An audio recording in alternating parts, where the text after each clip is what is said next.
ಓಂ ಶ್ರೀ ಗುರುಭ್ಯೋ ನಮಃ. ನಮಸ್ಕಾರ ವೀಕ್ಷಕರೇ, ಚಂದ್ರಶೇಖರ್ ಯೂಟ್ಯೂಬ್ ಚಾನಲ್ಗೆ ಸ್ವಾಗತ ಸುಸ್ವಾಗತ. ವೀಕ್ಷಕರೇ, ನಾನು 4 ಗ್ರಹಗಳ ನಕ್ಷತ್ರಗಳಲ್ಲಿ ಜನಿಸಿರ್ತಕ್ಕಂಥವರಿಗೆ ಯಾವ ಒಂದು ಮಹಾದಶೆ ಬರುತ್ತೆ ಆ ಸಮಯದಲ್ಲಿ ಪ್ರತಿಯೊಬ್ಬರೂ ಕೂಡ ಈ ಒಂದು ಅನಾರೋಗ್ಯ ಪೀಡಿತರಾಗಬಹುದು, ಅನಾರೋಗ್ಯಕ್ಕೆ ತುತ್ತಾಗಬಹುದು ಅಥವಾ ವಿಪರೀತ ಅನಾರೋಗ್ಯವನ್ನು ಅನುಭವಿಸಬಹುದು ಅಂತಕ್ಕಂಥ ಮಾತನ್ನು ಹೇಳ್ತಾ ಸ್ವಲ್ಪ ಎಚ್ಚರಿಕೆಯನ್ನು ಕೊಡ್ತೇನೆ. ಹೆದರೋಂಥ ಅವಶ್ಯಕತೆ ಇಲ್ಲ. ಯಾಕೆ ಅಂತಂದರೆ ನಾನು ನಿಮಗೆ ಕೆಲವು 4 ಅಂಶಗಳನ್ನು ಹೇಳ್ತೇನೆ. ಪ್ರತಿಯೊಬ್ಬರು ಕೂಡ ಇದನ್ನು ನಿಮ್ಮ ಜಾತಕ ಕುಂಡಲಿಯನ್ನು ನೋಡ್ಕೋಬೇಕು. ನೀವು ಯಾವ ನಕ್ಷತ್ರಗಳಲ್ಲಿ ಜನಿಸಿದ್ದೀರಾ ಅನ್ನೋದು ಭಾಳ ಇಂಪಾರ್ಟೆಂಟು. ನಾನು ಯಾವ ನಕ್ಷತ್ರದಲ್ಲಿ ಜನಿಸಿದ್ದೀನಿ ಅನ್ನೋದು ನೀವು ಮೊದಲು ತಿಳ್ಕೊಳ್ಳಿ. ನಾನು ಒಂದು ಕಡೆಯಿಂದ 4 ಕೇಳ್ಕೊಬರ್ತೀನಿ.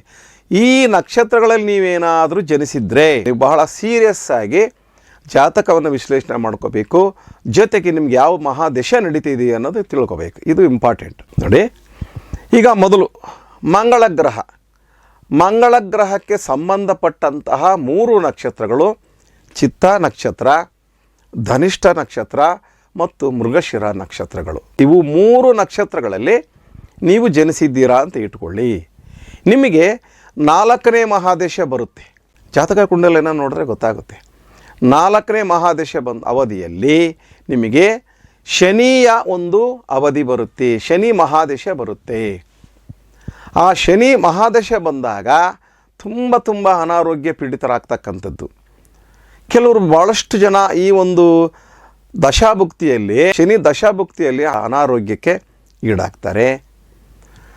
ವಿಪರೀತವಾದ ವಾಸಿ ಆಗತಕ್ಕಂಥ ಕಾಯಿಲೆಗಳಿಗೆ ಗುರಿಯಾಗ್ತಾರೆ ಅಥವಾ ಮಾನಸಿಕವಾಗಿ ದುರ್ಬಲತೆಯನ್ನು ಹೊಂದ್ತಾರೆ. ಜೊತೆಗೆ ಮಾನಸಿಕವಾದ ಒಂದು ಸ್ಥಿತಿಯನ್ನು ಕಳ್ಕೊಳ್ತಾರೆ ಅಂತಕ್ಕಂಥದ್ದು ನಾನು ಭಾಳಷ್ಟು ಪ್ರಯೋಗಗಳನ್ನು ಮಾಡಿ ಕಂಡಿದ್ದೀನಿ. ಆ ಒಂದು ಶನಿ ದಶೆ ಬಂದಂಥ ಸಂದರ್ಭದಲ್ಲಿ ಕೆಲವರಿಗೆ ಮರಣ ಬರ್ಬೋದು, ಕೆಲವರಿಗೆ ಅನೇಕ ರೀತಿಯ ಸಮಸ್ಯೆಗಳು ಬರ್ಬೋದು ಅಥವಾ ಅನಾರೋಗ್ಯ ಶಾಶ್ವತವಾಗಿ ಪೀಡಿಸ್ಬೋದು. ಆವಾಗ ನೀವೇನು ಮಾಡಬೇಕು ಅಂದರೆ ಪ್ರಮುಖವಾಗಿ ಶನಿಗೆ ಸಂಬಂಧಪಟ್ಟಂತಹ ಪರಿಹಾರಗಳನ್ನು ತಗೋಬೇಕು ಮತ್ತು ನೇಮ್ ಕರೆಕ್ಷನ್ ತಗೋಬೇಕು. ಇದು ವೆರಿ ಇಂಪಾರ್ಟೆಂಟ್. ನಿಮ್ಮ ಹೆಸರಿನಲ್ಲಿ ರಾಂಗ್ ನಂಬರ್ ಇದೆಯಾ, ಡೇಟ್ ಆಫ್ ಬರ್ತ್ಗೆ ಮ್ಯಾಚ್ ಆಗಿಲ್ಲ ಅಂದರೆ ಡೇಟ್ ಆಫ್ ಬರ್ತ್ಗೆ ಮ್ಯಾಚ್ ಮಾಡಿಕೊಂಡು ನೇಮ್ ಕರೆಕ್ಷನ್ ಮಾಡಿಕೊಂಡು ನಾವು ಹೇಳಿದಂತಹ ಸಿಗ್ನೇಚರನ್ನು ಪರಿಹಾರಗಳನ್ನು ಮಾಡಿಕೊಂಡ್ರೆ 100% ಅನಾರೋಗ್ಯದಿಂದ ನೀವು ಹೊರಬರ್ತೀರಾ. ಒಂದನೇದು. ಎರಡನೇದು, ಕೇತು ನಕ್ಷತ್ರಗಳಾದ ಅಶ್ವಿನಿ, ಮಖ, ಮೂಲ, ಈ 3 ನಕ್ಷತ್ರದಲ್ಲಿ ಜನಿಸಿರ್ತಕ್ಕಂಥವರು 5ನೇ ಮಹಾದಶೆ ನಿಮಗೆ ಮಂಗಳ ಬರ್ತಾರೆ. ಮಂಗಳ ಅಂದರೆ ಕುಜಾದಶೆ ಬಂದಂತಹ ಸಂದರ್ಭದಲ್ಲಿ, ಈ ಒಂದು ಕುಜಾದಶೆ ಬಂದಂತಹ ಸಂದರ್ಭದಲ್ಲಿ ನಿಮಗೆ ಸ್ವಂತ ಸಂಬಂಧಿಗಳ ಜೊತೆ ಜಗಳ ಆಗ್ಬೋದು, ಅನಾರೋಗ್ಯಕ್ಕೆ ಈಡಾಗ್ಬೋದು ಮತ್ತು ಬರಬಾರ್ದಂತಹ ಕಷ್ಟಗಳು ಅಂದರೆ ಅವು ಪರಿಹಾರ ಆಗೋದಿಲ್ಲ ಅನ್ನುವಂತಹ ಪರಿಸ್ಥಿತಿ ನಿಮ್ಮ ಮನಸ್ಥಿತಿಯಲ್ಲಿ ಮತ್ತು ದೇಹದ ಸ್ಥಿತಿಯಲ್ಲಿ ಉಂಟಾಗುತ್ತೆ. ಇದನ್ನು ನೋಡ್ಕೋಬೇಕು. ಇದಕ್ಕೂ ಸಹ ಪರಿಹಾರ ನಾವು ನಕ್ಷತ್ರದ ಅನುಸಾರವಾಗಿ ಅಥವಾ ರಾಶಿಯ ಅನುಸಾರವಾಗಿ, ಗ್ರಹದ ಅನುಸಾರವಾಗಿ ನಿಮಗೆ ಪರಿಹಾರಗಳನ್ನು ಕೊಡ್ತೇವೆ ಮತ್ತು ನೇಮ್ ಕರೆಕ್ಷನ್ ಮಾಡಿ ಅದಕ್ಕೂ ಸಹ ಸಿಗ್ನೇಚರ್ ರೂಪದಲ್ಲಿ ಕೊಟ್ಟು ಭಾಳ ಸುಲಭ ರೂಪದಲ್ಲಿ ನಿಮಗೆ ಪರಿಹಾರಗಳನ್ನು ಕೊಡ್ತೇವೆ. ನೆಕ್ಸ್ಟು ಶುಕ್ರನ ನಕ್ಷತ್ರಗಳಾಗಿರ್ತಕ್ಕಂತಹ ಪುಬ್ಬ, ಪೂರ್ವಾಷಾಢ ಮತ್ತು ಭರಣಿ ನಕ್ಷತ್ರ.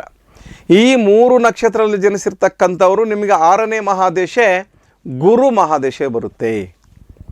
ಆ ಗುರು ಮಹಾದಶೆ ಬಂದಂಥ ಸಂದರ್ಭದಲ್ಲಿ ಕಷ್ಟಗಳು ಬೇಕಾದಷ್ಟು. ಕೆಲವರಿಗೆ ಮದುವೆ ಆಗಿದ್ದರೆ ಡೈವರ್ಸ್ ಆಗ್ತಕ್ಕಂಥದ್ದು, ಮಕ್ಕಳಾಗದೇ ಇರತಕ್ಕಂಥದ್ದು ಅಥವಾ ಸಂಬಂಧಗಳಲ್ಲೇ ನಿಮಗೆ ಹೊಂದಾಣಿಕೆ ಇಲ್ಲದೆ ಇರತಕ್ಕಂಥದ್ದು, ಅನೇಕ ಆರೋಗ್ಯ ಕೆಡತಕ್ಕಂಥದ್ದು, ಜೊತೆಗೆ ಇನ್ನು ಬೇರೆ ರೀತಿಯಾದಂತಹ ಸಮಸ್ಯೆಗಳು ಬಂದು ತುಂಬ ಜೀವನವೇ ಬೇಡ ಅನ್ನೋಂಥ ಪರಿಸ್ಥಿತಿಗೆ ಬಂದಿರುತ್ತೆ. ಗುರುದಶೆ ಇರುತ್ತೆ. ಆದರೆ ಇಲ್ಲಿ ನೀವು ಇನ್ನೊಂದು ತಿಳ್ಕೊಬೇಕು. ನಾನು ನಿಮಗೆ ಇವ್ಯಾಕೆ ಈ ಶುಕ್ರನ ದಶೆಯಲ್ಲಿ ಈ ಗುರು ನಿಮಗೆ ಕೆಟ್ಟದ್ದನ್ನು ಕೊಡ್ತಾನೆ, ಗುರುವಿನ ನಕ್ಷತ್ರ ಕೆಟ್ಟದ್ದನ್ನು ಕೊಡ್ತತೆ ಅಂತಕ್ಕಂಥದ್ದು ನಾನು ನಿಮಗೆ ಪಾಯಿಂಟ್ ಬಿಡಿಸಿ ಹೇಳ್ತೀನಿ. ನೆಕ್ಸ್ಟ್ 4ನೇದು, ಬುಧನ ನಕ್ಷತ್ರಗಳಲ್ಲಿ ಹುಟ್ಟಿರ್ತಕ್ಕಂಥ ಜ್ಯೇಷ್ಠ ನಕ್ಷತ್ರ, ಆಶ್ಲೇಷ ನಕ್ಷತ್ರ ಮತ್ತು ರೇವತಿ ನಕ್ಷತ್ರ.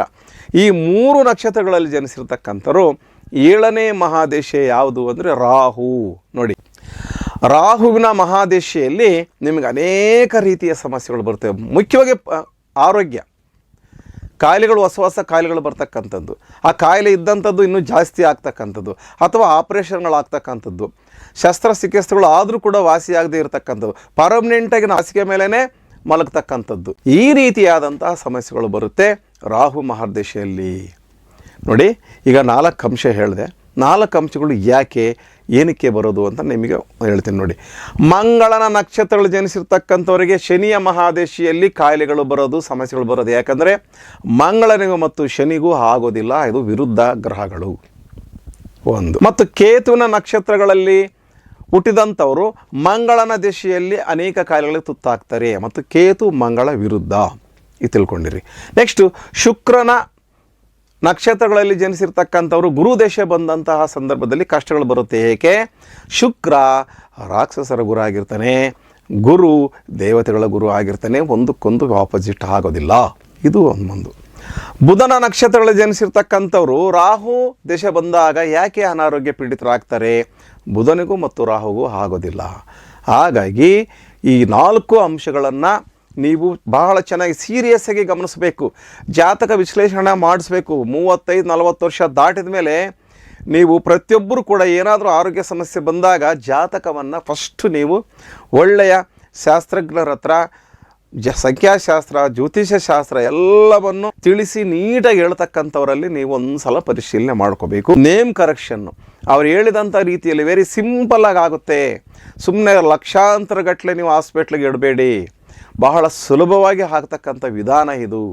ಇದನ್ನು ಪ್ರತಿಯೊಬ್ಬರು ತಿಳ್ಕೊಂಡು ಮಾಡಿಕೊಂಡಿದ್ದೆ ಆದರೆ 100% ನೀವು ಯಾವುದೇ ಕಾಯಿಲೆಗಳಿಗೆ ಗುರಿ ಆಗೋದಿಲ್ಲ, ಪ್ರಾಣವನ್ನು ಕಳ್ಕೊಳ್ಳೋದಿಲ್ಲ, ಸುಲಭ ಮಾರ್ಗದಲ್ಲಿ ಹೋಗ್ತೀರಾ. ಪ್ರಾಣವನ್ನು ಕಳ್ಕೊಳ್ತಕ್ಕಂಥವ್ರು ಇನ್ನೂ ಭಾಳಷ್ಟು ವರ್ಷಗಳ ಕಾಲ ಬದುಕ್ತಾರೆ.